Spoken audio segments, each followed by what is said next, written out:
Hi there, and welcome to Draw With Me. I'm Danny Gregory, and it's Thursday, and it's time to draw. I am the aforementioned me in Draw With Me. You are the drawer.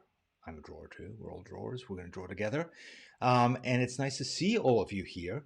Giselle and Lynn. Kosha, nice to see you too. Yes, I agree with Kosha. All of these perpetrators that we just saw, these witnesses from last week's exercise turned out really well. It's just so interesting to see how our imaginations process this information that we got from Morgan. For those of you who weren't there last week, um, we had Morgan be an eyewitness to a heist, a robbery at a museum, and then she described the perpetrators, and we drew them based on her description, her eyewitness description. As you could see by those drawings, she was a pretty good witness, and we were all pretty good police artists. So now we have a fallback position. If your job as an international banker doesn't work out, you now have a trade that you can leverage to put bread on the table by being a police artist. So that was a lot of fun, and I think for me it was pretty surprising. I mean, surprising for me as well. For like, what was I able to accomplish based on these descriptions? There were a couple that I got horrendously wrong, but a lot of them, like, they looked pretty good. They looked pretty much like the person in the photograph, as did yours. So that was really nice and nice to see. So we're spending a lot of time drawing portraits these days, and I have an ulterior motive, of course, and that is Portrait Jam, the workshop with Julie Johnson, which is coming up in 48 hours. Yipes. Yes, we're all going to be drawing with Julie, and we're going to learn how to draw in watercolor, in ink, in graphite, and fast. We're going to jam out 9 portraits in, I think it's going to end up being about a 3-hour workshop altogether. So lots to do, lots to make, moving fast. And this workshop has been very popular, to say the least. And we are going to have to close our signups today at midnight. So if you want to sign up, go to bit.ly/portraitjam or go to Sketchbook School's website and just go to the workshop tab.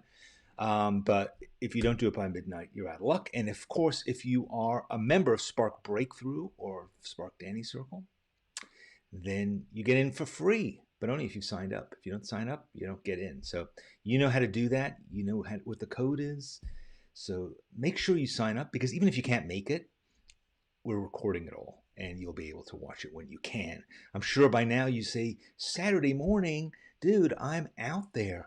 I'm exploring the world now with my freshly vaccinated arm. I'm out there enjoying life. I can't be sitting around with you drawing people.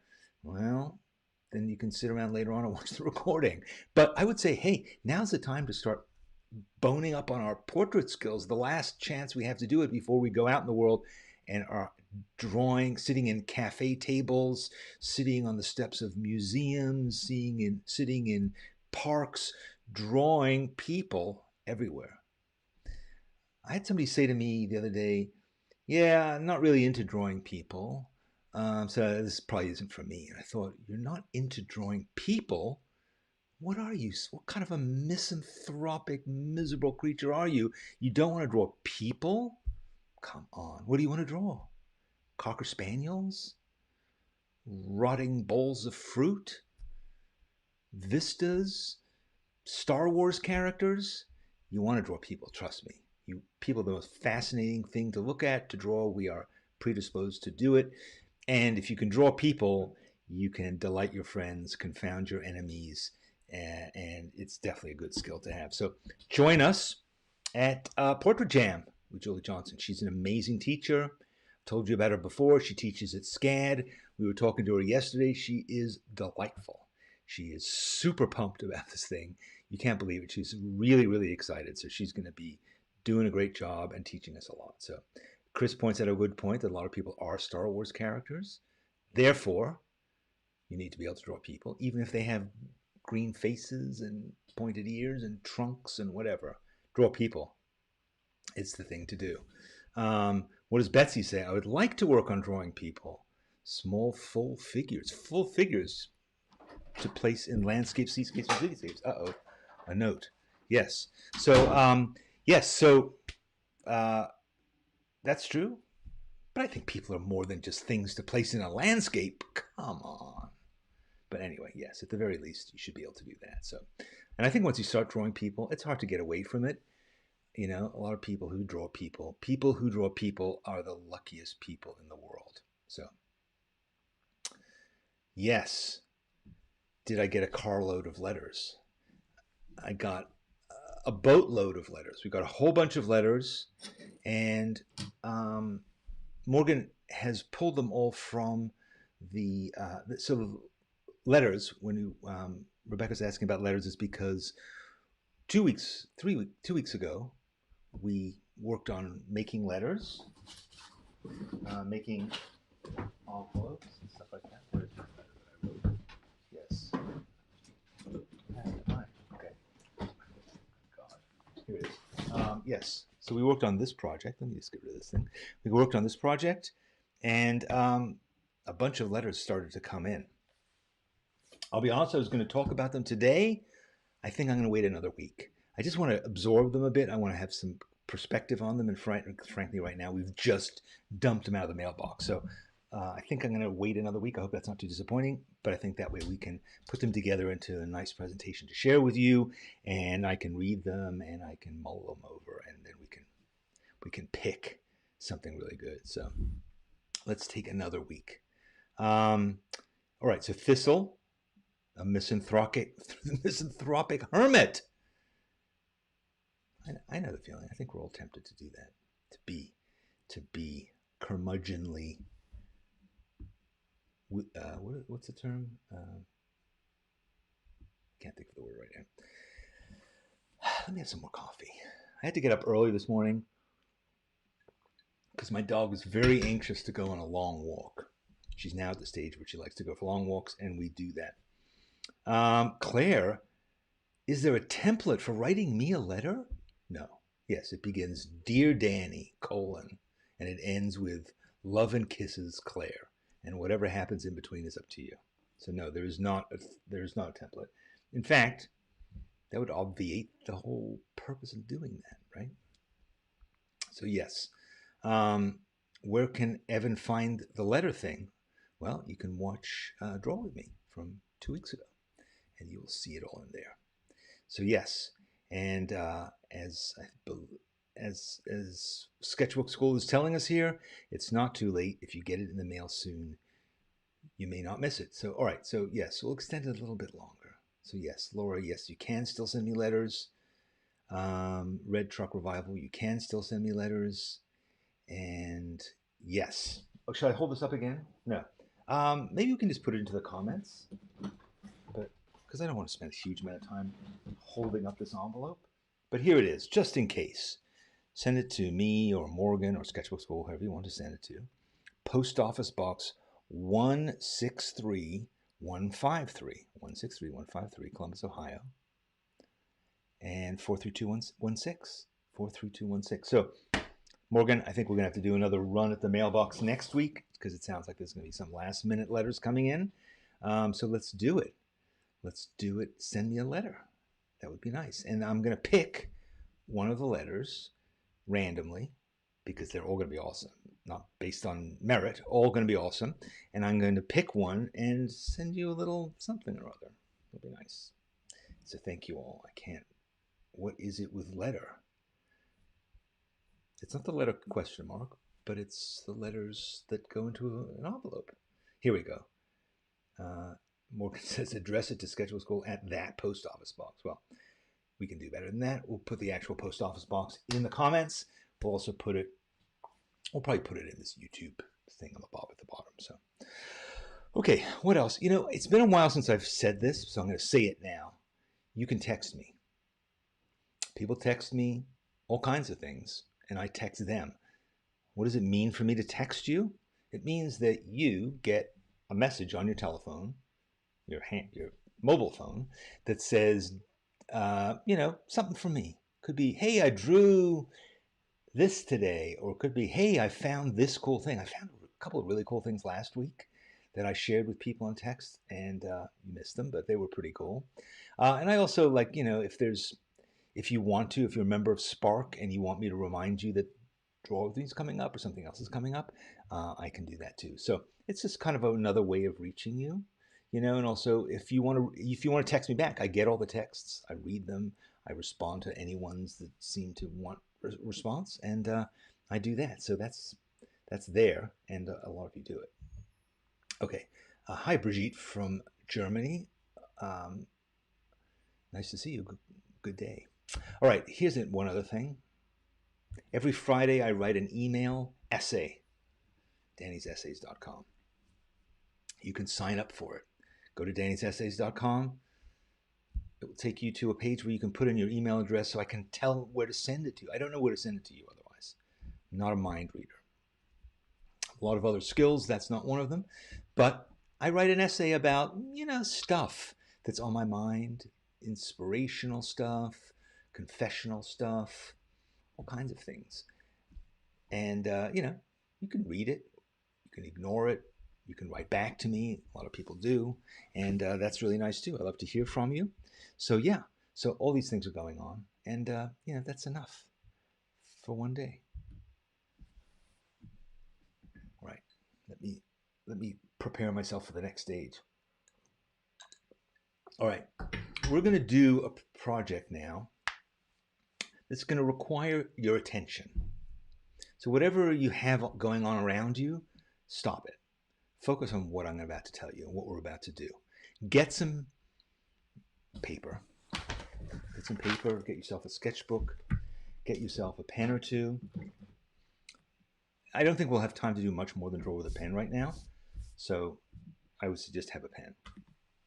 And what I've been thinking about since last week when we did this thing with the witnesses, because I talked about this in the after party at Spark. We talked about what is the point of that exercise with the witnesses. It was fun. It was interesting. It was kind of cool, sexy. Well, I don't know about sexy, but it was snazzy. And in some ways, we go through this process when we draw where we translate what we're seeing into information, instructions, directions for our hands that are drawing. So basically, what we're seeing goes into our eyes, goes into our brain, and it gets processed there. It gets processed in the sense that what we're drawing is not a photographic representation of exactly what we're seeing. It's an interpretation of what our brain has prioritized in the things that we see. So in the case of this exercise we did last week, an eyewitness is essentially what we are. We're an eyewitness to the thing we're seeing. So the eyewitness is saying, it was a man with a large nose and a scar and a black eye and a handlebar mustache and a greasy rat's nest of hair. All those things, we're translating it into words and concepts. And then when we go to draw, we draw what does a handlebar mustache looks like? What does this and that? But sometimes we also say it's a line that goes down 3 inches and then it turns left at a 45-degree angle. There are other ways. It's not always just in terms of features. But we're talking to ourselves as we do it. So Morgan, in some ways, was playing that role. So a lot of what we do is we think about what we're seeing, and then we draw what we've thought about. And if we haven't been paying careful attention, or if we have kind of misinterpreted or miscommunicated to ourselves what those things are we see, it's much more difficult to draw them. Or we draw what the the voice behind the curtain told us to draw, but then it turns out that wasn't actually very accurate. So we have to train ourselves when we draw to see, not just to look, but to see, right? So that sounds really obvious, but we overlook it a lot of the times, and we don't do things often to test that, to build that facility, and to build the internal vocabulary that we need to have in order to be clear with ourselves what we're talking about. I just want you to think about that. It sounds kind of abstract right now, but we're going to try and do an exercise to see how we can do that. Okay, so I want you to think about when you do this drawing, and this drawing may or may not turn out well, but you're going to learn something very interesting as you do it. Something that I want you to continue to think about and work on. Because when you first do it, you're not going to be that good at it. Okay, so let's just put that aside. Today, we're not going to do necessarily good drawings, but we are going to learn an important skill that I think will be helpful for us in the future, that we all need more work at. I know I do. I know I do. Because my brain is constantly grinding away. It's like the world distracts us all the time. But when it comes to drawing, if we're not in the zone, if we're not focused, it's really, really hard to see and draw what we're seeing, okay? So I was thinking, like, what if we look at something, study it for a while, and then start to draw it? So don't just immediately sit down and start drawing, but look at it for a minute. And then let's draw it looking at it for a minute. And then let's see how much we were retaining in this process, okay? So we're going to work on a fast time schedule. There's not going to be a huge amount of time to do this. I want to keep it short.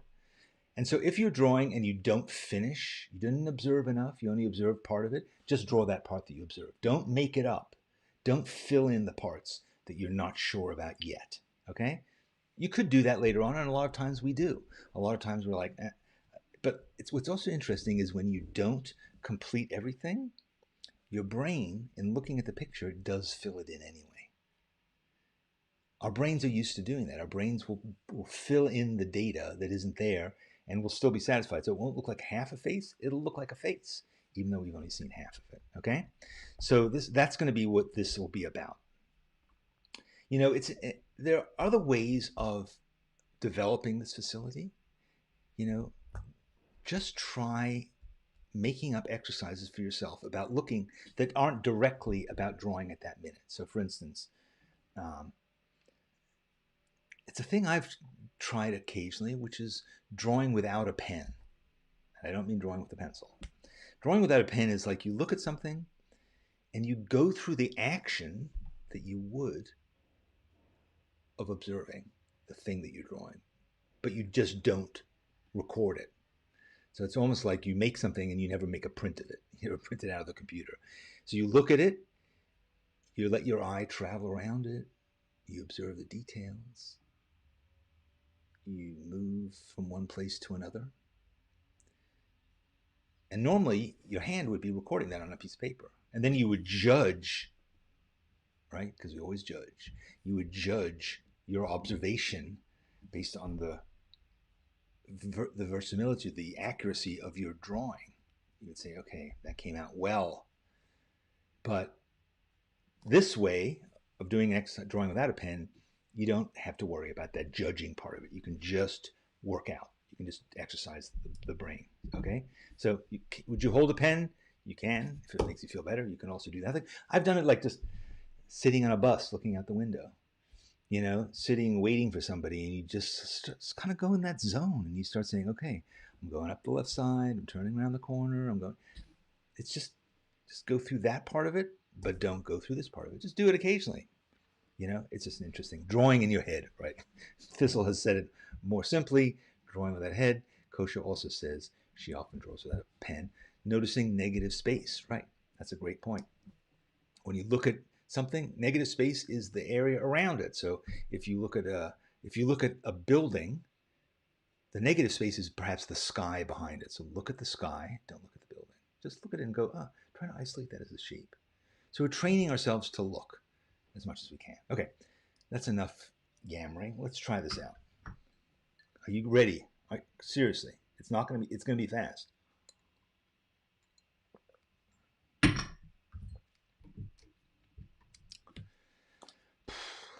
Okay. So here we go. So we're going to look at a picture for a minute, and then we're going to work on drawing for a minute, and we're going to see how it goes. And there's going to be a timer.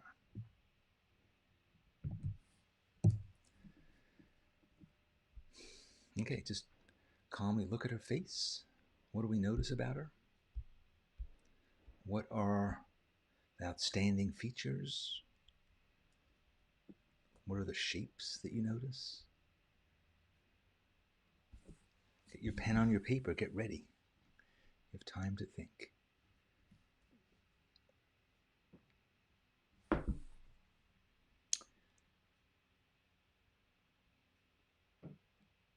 Start planning. Maybe start planning that drawing.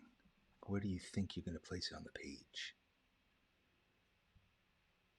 You know, what are the shapes? What are the shapes of her eyes? The shapes of her eyebrow?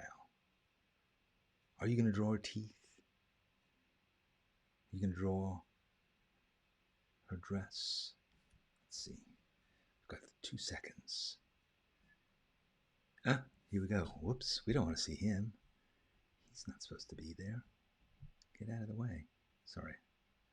Okay, I'm going to give you a bit more time. Hold on a second. I'm going to give you a bit more time.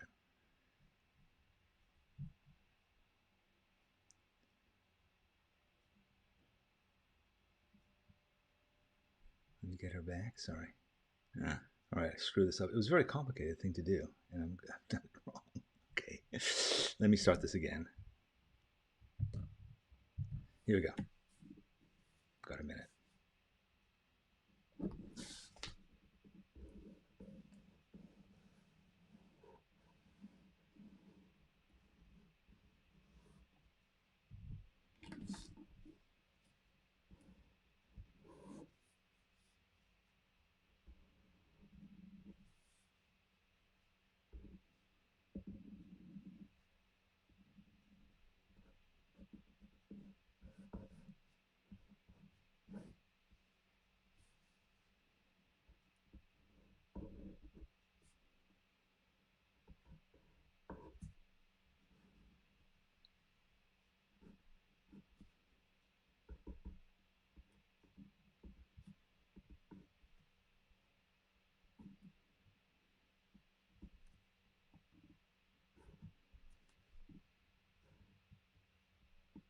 Oh no, she's gone. What are you going to do? What are you going to do? You're going to keep drawing. You're going to keep drawing based on what you think you remember about her. What was it? What was she like? Keep going. Don't freak out. You can do it. It's tough.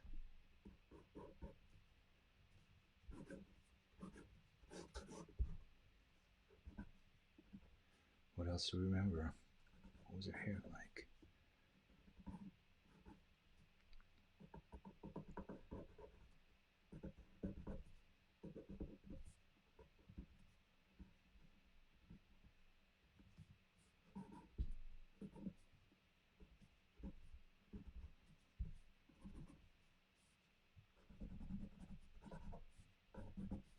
Huh.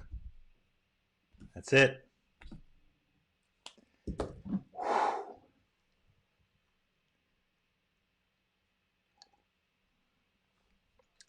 All right. Now, I noticed some of you had time to write a comment, so that suggests that you didn't have time to study her. But now that you have, what was that like? How terrifying was it?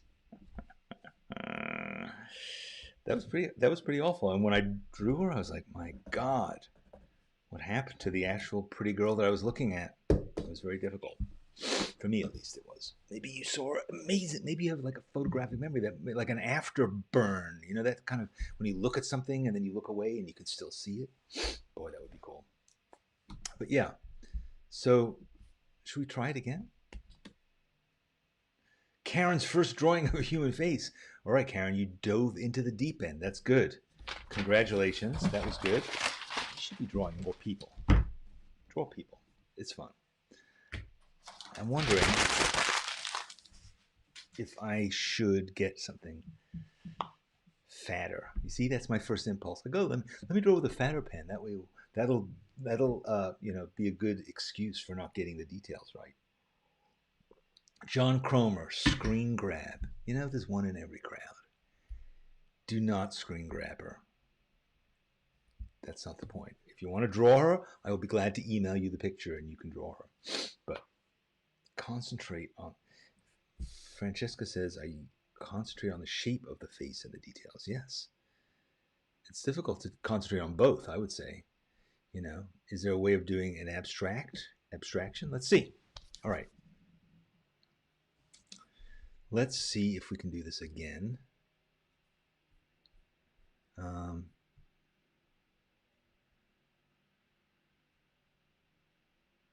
Here we go. This is a different person.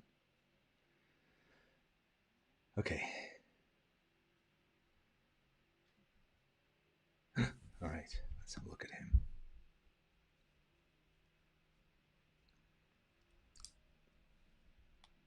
In some ways, it's a simpler face.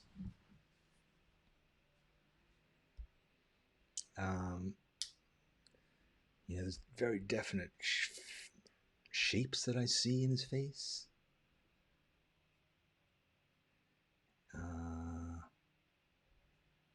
What are the unlikely things about his face, like the shape of his mouth relative to the width of his jaw, the roundness of the bottom of his nose? His eyes are pretty big, but they're pretty simple. But I'm definitely seeing that triangular face that he has, triangular shape. That's going to kind of guide me, I think. So, all right. Go. All right.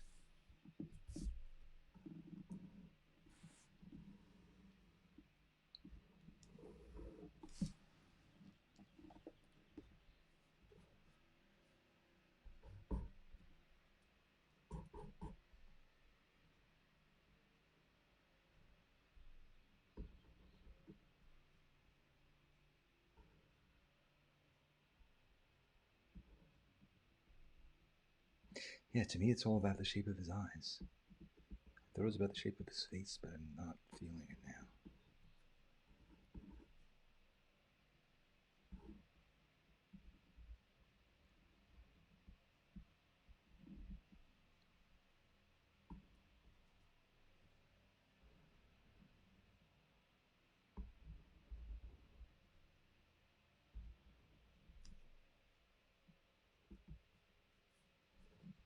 Okay, so,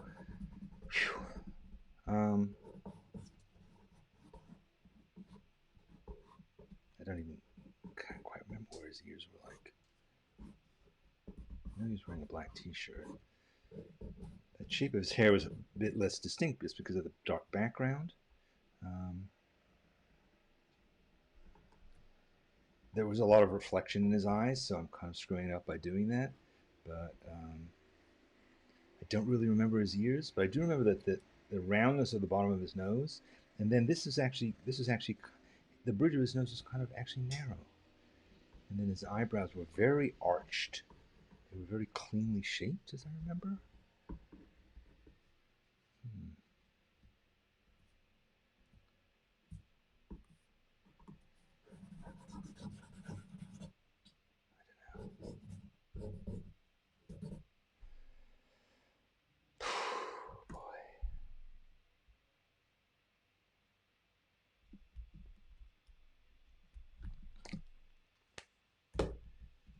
Yes, the photo's gone, Tina. That was the idea. The idea is you had 2 minutes to look at his face, 2 minutes to draw his face, but one of those minutes of drawing had no picture. So here we get, this is an interesting comment that Karen's making. Noses are very hard. Why is that? Why are noses hard to draw? They're three-dimensional objects. They stick out in the air, stick out in the front. A lot of times we have shorthands for drawing noses. You know, like if you ever look at a comic book, like a Superman type comic book, you'll see there's like a very sort of shorthand where they draw the bottom where the nostrils are, and then they draw one line for the bridge, and it kind of goes up into the eye. They're shorthands that we have. But it would be worth spending some time thinking about what a nose is and maybe drawing a whole bunch of them. If you have a challenge, if you find a particular thing difficult to draw, drawing a lot of them can help.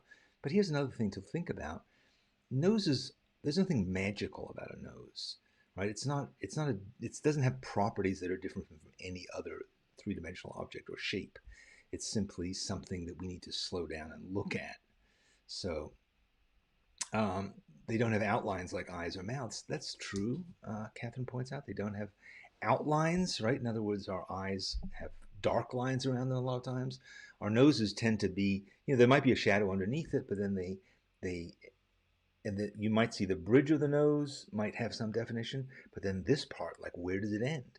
And it's this kind of gradual slope. So, you know, we have to think about those kinds of things. It's also a challenge when you're drawing just a contour drawing rather than something that actually has shading that could do that. So I think we have to do that. Thistle says, could we have a nose drawing session? Like we had, that's right, we had the ear drawing session. Morgan led that. Yes, so maybe we'll get Morgan to come back and draw noses. No, yes, we can do that. I mean, Laura also brings up teeth. Teeth. I'll give you just my one thing about teeth. Don't draw individual teeth. If you draw individual teeth, you look like a jack-o'-lantern. So if you have to draw teeth, and generally we're drawing teeth. Why are we drawing teeth? Because we're drawing from a photo. Because most of the time you don't see teeth; they're in your head. But if you see teeth, it's because you have like a kind of moment. So I would say think of the teeth as a single shape. Think of the whole arc of your teeth as one shape or two shapes, top and bottom, and then maybe the darkness in between. But teeth can really ruin the emotional effect of something. They just if you look gap toothed, you look like you just look crude a lot of times. So piano keys, as Laura says, right? Exactly. Yeah. Or Mama Bear says, when I add teeth, they look creepy. Yeah, teeth are they're not expressive particularly. The smile might be expressive. So if you look again, going back to comic books, because comic books are often a good way of developing shorthand because they're telling stories visually. They'll generally draw like just white, or maybe a line in the middle that shows that the mouth is slightly open. So yes, John says I just do the bottoms. So he draws a lot of pugs and the like, chiclet teeth, right? So yeah, so maybe we'll do. I don't think I want to do a teeth drawing session, but maybe we'll do noses. All right, let's go back to what we were talking about. Simmer down. Let's concentrate.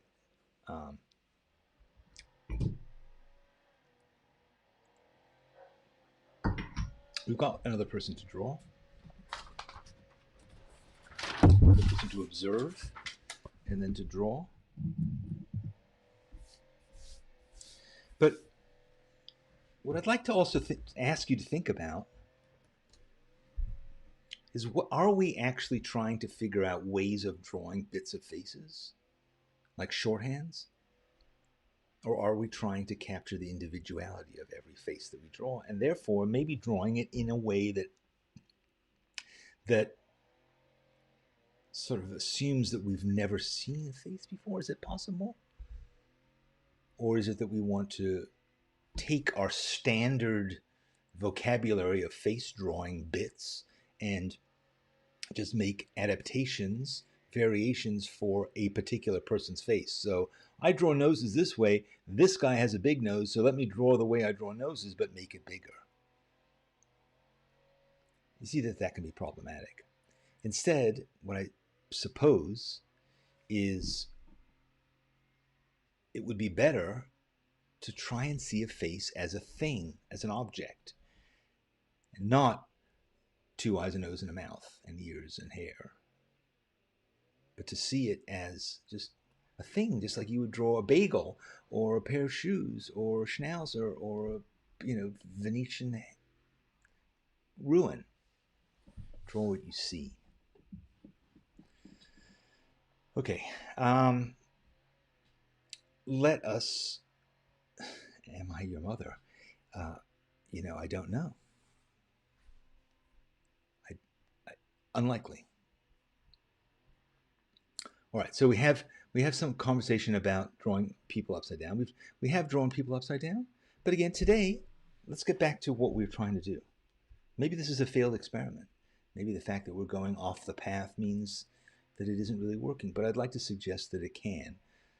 Let's take a moment to look at another face, and then let's take a moment to draw that face while looking at it, and then let's take a third moment, and by moment I mean 60 seconds, to continue drawing that face without looking at it. All right.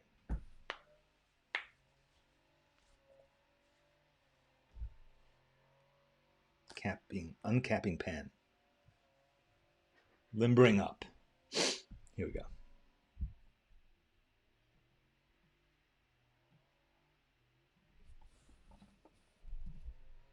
I do like this guy's face. It's so nice to draw somebody with character like this.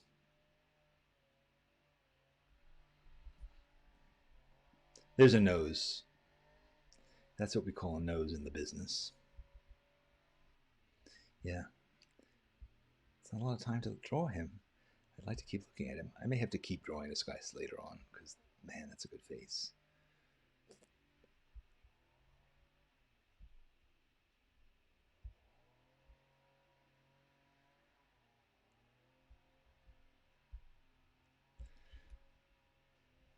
There's some really interesting wrinkles around his eyes.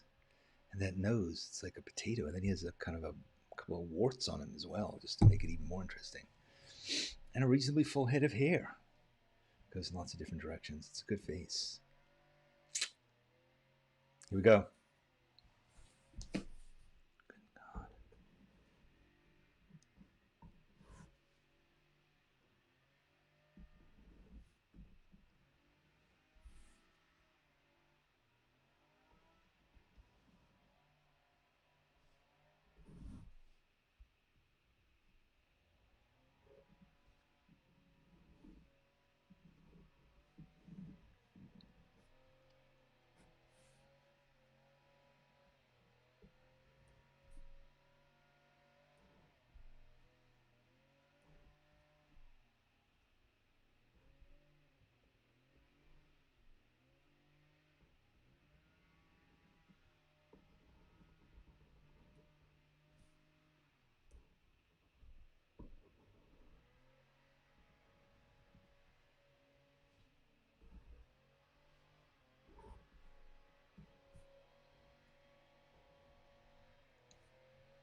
Oh boy, that was like eating a really like spicy taco. A lot a lot hit me quickly, and I have still savoring the aftertaste. Boy.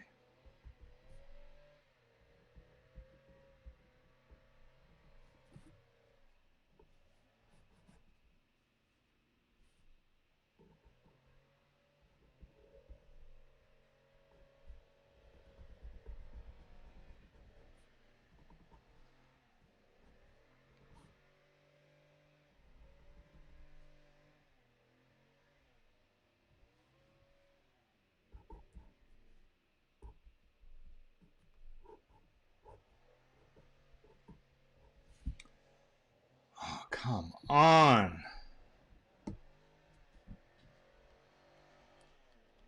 I know.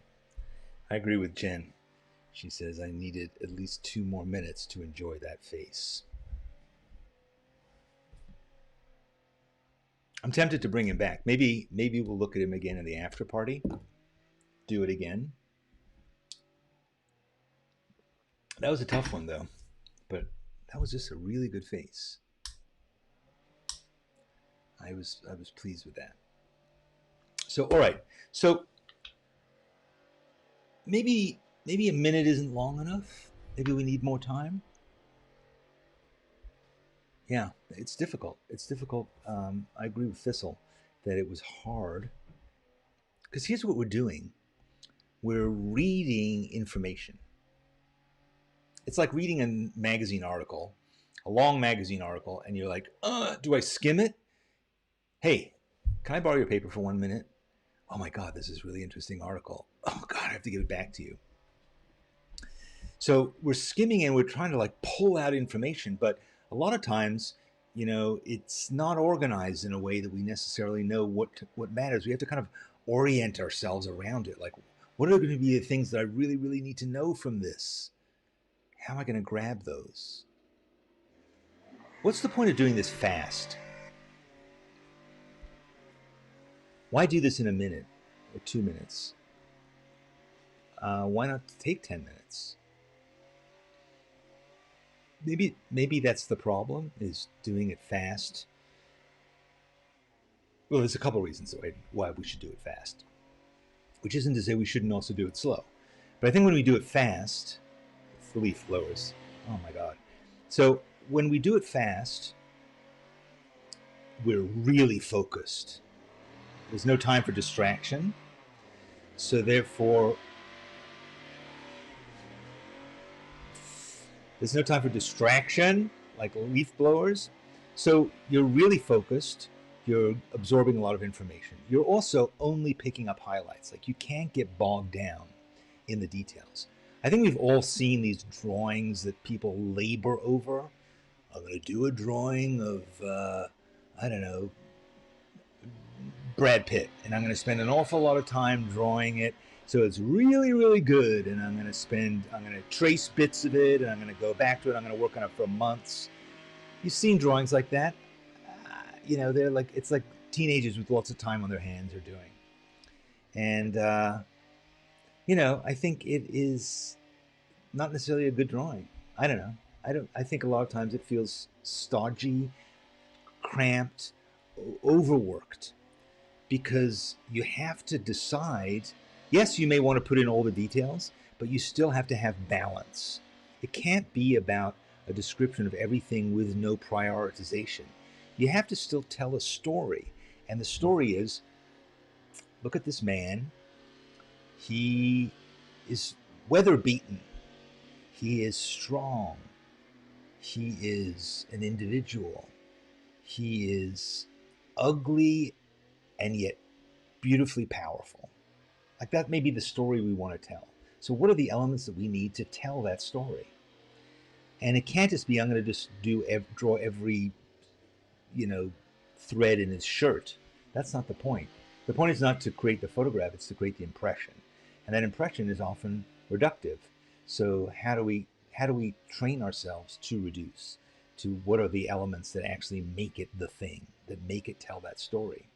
So that's why working fast sometimes is helpful. But I also like to work simultaneously slowly. What do I mean by that? There's an exercise that I've shown you, possibly, I think I've shown you here, called fast and slow, where you draw something very quickly and then you draw the same thing very slowly on top of the same drawing. Sometimes using two different colors or two different materials. So you can draw in 1 minute and then in 30 minutes. But using that initial blast, frenzy of impression, and then working on the details to reinforce that impression, so you don't get overwhelmed by it. So anyway,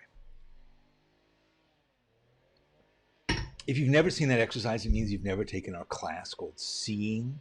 You've never taken our class called Art Bootcamp.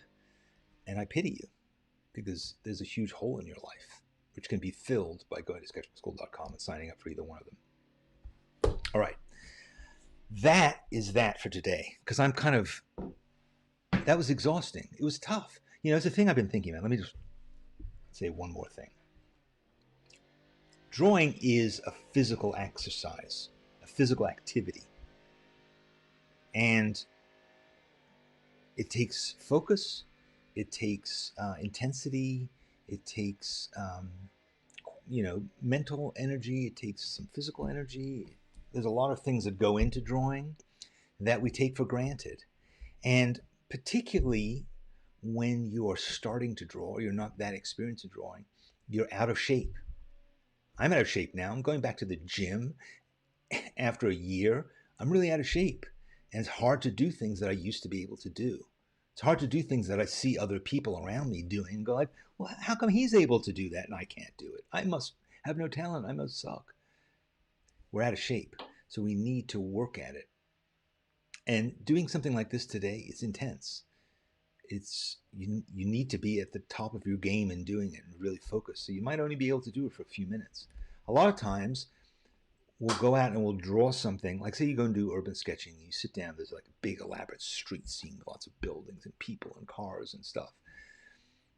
You can very quickly get exhausted, particularly if you're trying to draw everything. And your drawing gets sloppier.